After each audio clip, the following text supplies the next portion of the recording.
Coverage of the SEC. I've yet to talk about the Mississippi State Bulldogs and his first year with 2-10 early real wins versus Eastern Kentucky and UMass, both teams clearly not anywhere near Mississippi State's pedigree. And then you had the failed experiment with Zach Arnett when he went 5-7 in his lone season, and they were trying to kind of get the quick fix and keep the trajectory and the structure of the program after Mike Leach's passing. And Mississippi State feels like a team that has a ton of potential, but we don't really know how it's going to translate into long-term success. Because if we think about Jeff Lebby as a coach, I mean, we all know he's a brilliant offensive mind. We saw his success in Oklahoma. And for those of you who saw my last video about Oklahoma, I think they really miss him. And all things considered, Jeff Lebby, if I were to rebuild a program, I think he is the type of guy that I would want at the helm. He's well-spoken. He's a player's coach. But right now, it's just not all coming together. And granted, there are a couple of things that certainly aren't going in his direction. I mean, first and foremost, I mean, you're playing in one of the best conferences in all of college football. So you're always going to kind of be in that echelon of always playing really tough opponents every year. But at the same time, you do have the ability to be able to recruit really well. I mean, for the most part, Mississippi State has pretty much consistently been a top 30 in terms of recruiting. They're about where they were last season. According to my stats, I have them about 28th in terms of recruiting in 2025, according to 24/7 Sports. So a lot of those things are moving in the right direction. And you do have 42 new additions, a number of different transfers. So it seems like it all is coming together. I mean, I know for me, aside from having Chapin, who I do think is a kid that if he can stay healthy, I think he could win him a ball game or two. But the kid coming from Florida State, Luke Kromenchek, is somebody that I do think is a really good insurance policy considering the quarterback room that they had going into 2024. Now, do I think he's better than Blake Shapen? Absolutely not. However, I do think he's the type of guy like, hey, if Shapen has a couple issues here and there, and they might have to have a guy that they can kind of step in immediately and just give him a chance. And I think he's one of those guys who can be a low risk, high reward. I mean, the kid's got a really good arm. He doesn't make too many mistakes. And all things considered, he's a guy that I think definitely can have some potential. But if we look at Mississippi State last year, I mean, let's give them some credit. I mean, they have played some teams tough last year. I mean, I go back and think about the Georgia game last year. Obviously, the Egg Bowl wasn't ideal.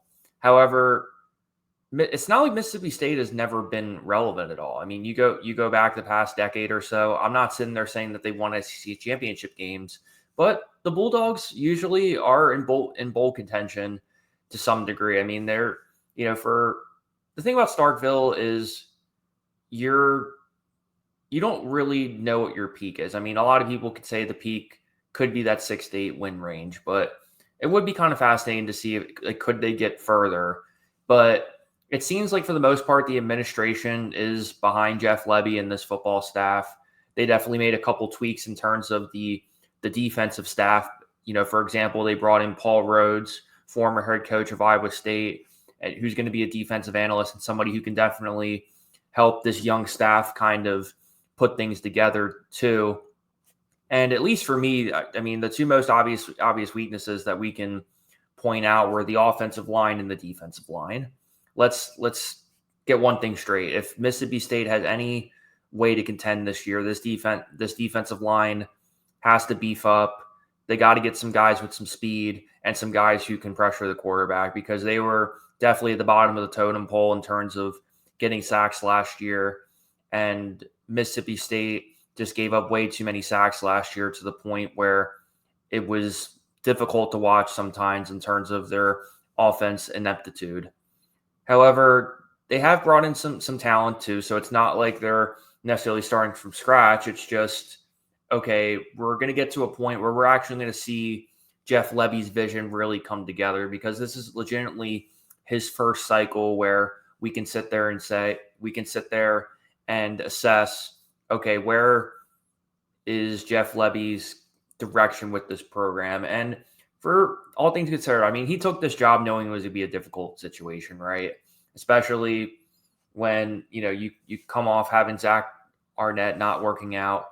And the one thing I will give the Bulldogs a lot of credit for is I think they did make the right decision to get rid of Arnett, because I think if you talk to a lot of Bulldogs fans, which I hope you guys comment down to see if you agree with me, but my general consensus based off the people that I've spoken to about this, they were pretty much pleasantly, relieved about this. I think there are some issues in terms of him being able to keep the recruiting consistently.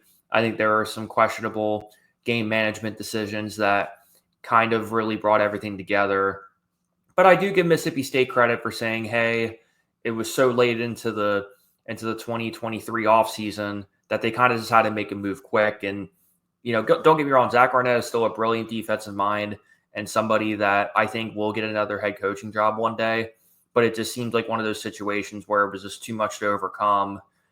And I think it was just one of those things where he's probably better off just getting a little bit more experience before he gets another head coaching opportunity.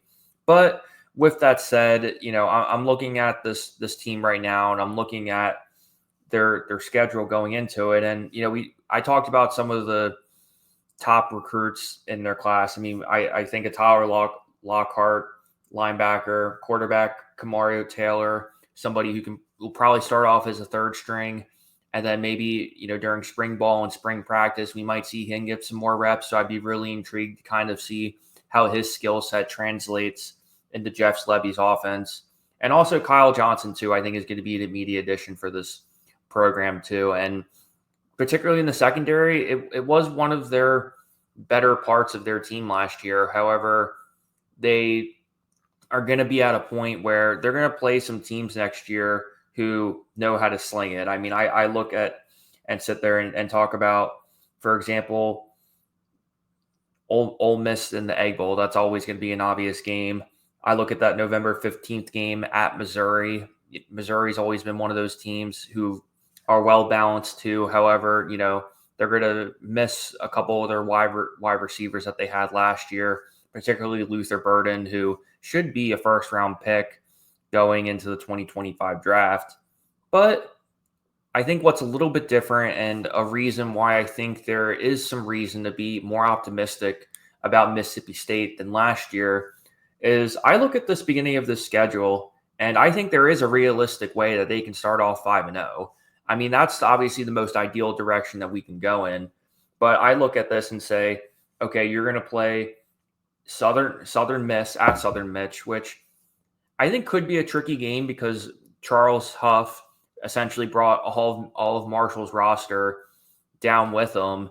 And we're at the point now where they can definitely be interesting in a team that can turn it around really quick, because obviously there have been a couple seasons where they've been completely abysmal. But Marshall won the Sun Belt last year, so look for that game to be pretty entertaining. But I'd say for all intents and purposes, that's a game that I think if you're Jeff Lebby is going to have to be a game you cannot lose off quickly.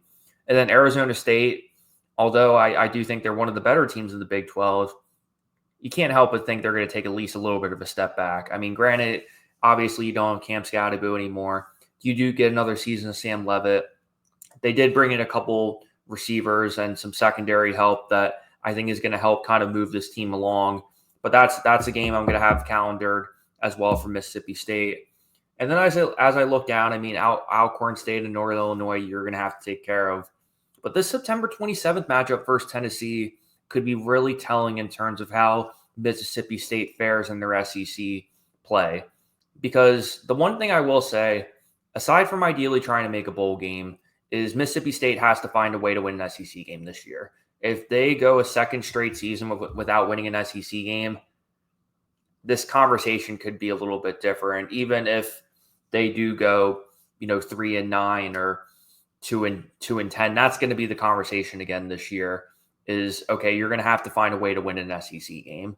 And when I look at it, okay, you have Tennessee, which depending on whether or not they get Avery Johnson, could be a winnable game. But again, you do have Tennessee at home, fortunately. I think the Texas A&M game at College Station could could be a difficult one. However, Marcel Reed is pretty unproven, but we'll probably get an idea by October 4th how they're going to be doing too. And then outside of that, I mean, you have a really tough 4-game stretch here. I mean, you come to the Swamp at Florida, then you're home versus Texas, you're on the road versus Arkansas, and then you're home versus Georgia. So I would say, at least ideally, the home games that you do get are teams that obviously that they're not better than, but at the same time, at least you're not having to travel to those places too. But I think there are a couple games here that you can definitely seize and win. I mean, ideally, if you're Mississippi State, you'd wish you would have Kentucky or Vanderbilt on that schedule, because I would say those are kind of teams where they're a little bit more even in terms of where their talent level is right now. However, I will go on a limb here and make a prediction that I think Mississippi State will steal one of those SEC wins, whether it could be an upset game on the road versus Arkansas November 1st, or maybe they turn some heads and beat Tennessee or Missouri.